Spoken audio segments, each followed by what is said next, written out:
2024 has seen a great start to Test cricket. We saw West Indies draw the series against Australia. The West Indies have created the most amazing thing here in the world of cricket. We saw Ireland get their first Test win ever, and we also saw Basball slightly challenge India in the ongoing Test series. All of this is a reminder for why Test cricket is such a beautiful format, and according to us, it is the best format out of the three. Because BCCI is such a superpower of world cricket because of all the money they have, we thought about what BCCI and the ICC can do to promote Test cricket and to make sure it lives on for a long time. Now, the first and most obvious step that BCCI could have taken towards improving red ball cricket and promoting it in general is obviously working at the grassroots level, making sure that the Ranji Trophy system is strong and that players are compelled to play this format. And I feel that BCCI have taken a step in the right direction with the central contracts and the fast bowling contracts and just a general outlook towards red ball cricket and incentives around Ranji Trophy cricket. I think this is a step in the right direction in terms of promoting red ball cricket.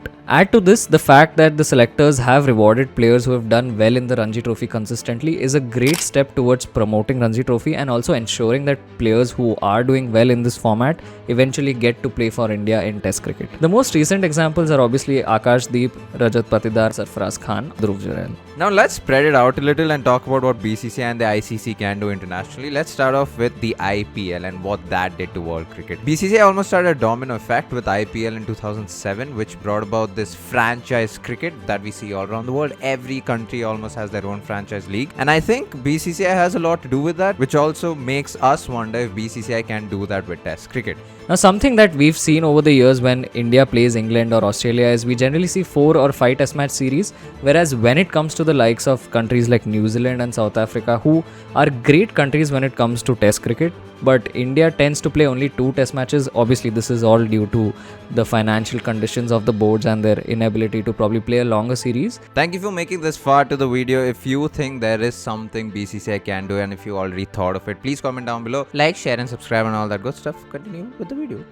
But this is something that BCCI can look into firstly and ensure that at least against the likes of New Zealand and South Africa, India are playing at least minimum of 3 test matches. Now the next point is something we have also talked about in a previous video, so if you haven't checked that out, please check that out.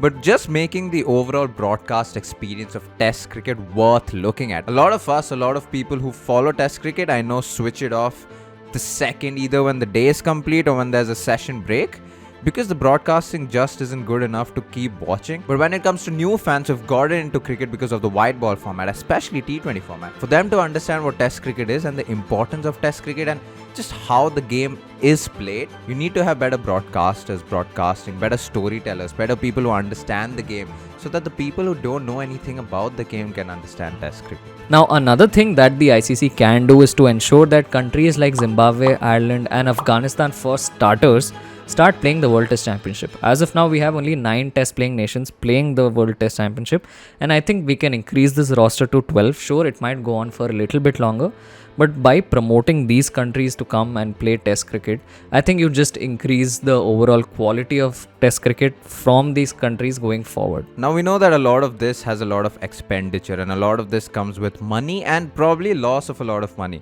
And this is why I feel like the big nations like England, South Africa and Australia can create a pool of sorts with the ICC, work together to invest money for Test cricket, to promote the game, to promote it in the nations that are playing it but not to a greater level.